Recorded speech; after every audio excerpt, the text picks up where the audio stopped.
Welcome to the Balanced Learning 360 Assessment System. I'm here at the logon screen, which is at www.dimensionmanager.com.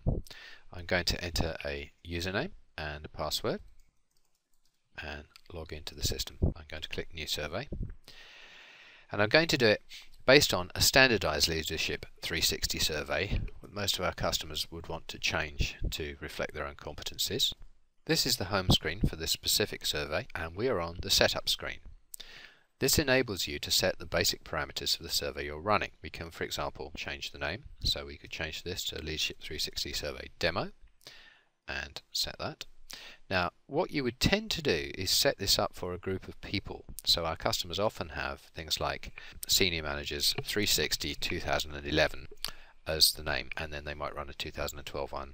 When you set this survey up, the first time you do it, you may wish to make it available to other coordinators within your company, because you may be setting up a standardized template. So if we tick that, this survey will be available and other people would also be able to administer it or use it as a template.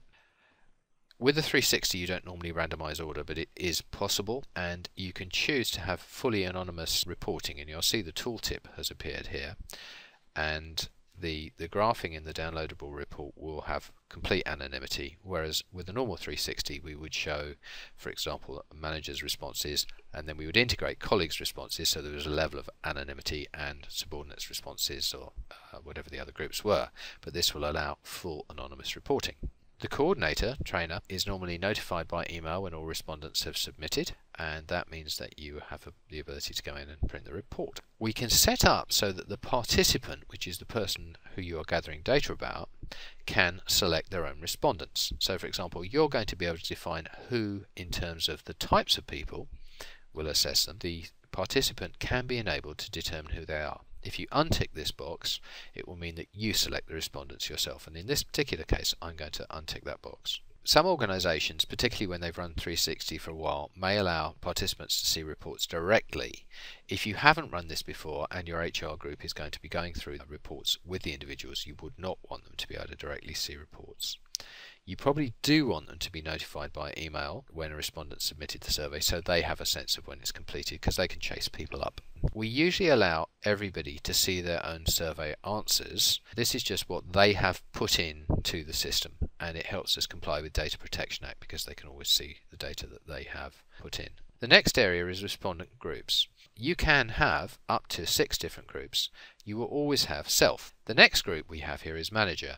We would normally set a mandatory count of 1, because most people have one manager. However, some people have matrix managers, so you can, for example, put an optional 1 or 2 in there for people who matrix manage them. Presumably there's people working with them, and we suggest a minimum of 2 peers are involved in this. You could choose any number that you like there, and optionally you might wish to have another, perhaps 2 or more. And finally, on this list, reportee, those people who are reporting into the person about whom you're gathering data. And again, you could choose 2 or more, and you can allow optional ones as well. In some companies, they also have customer or other stakeholders. So we could, for example, add a new group here, which is customer, and say you must include 1 customer.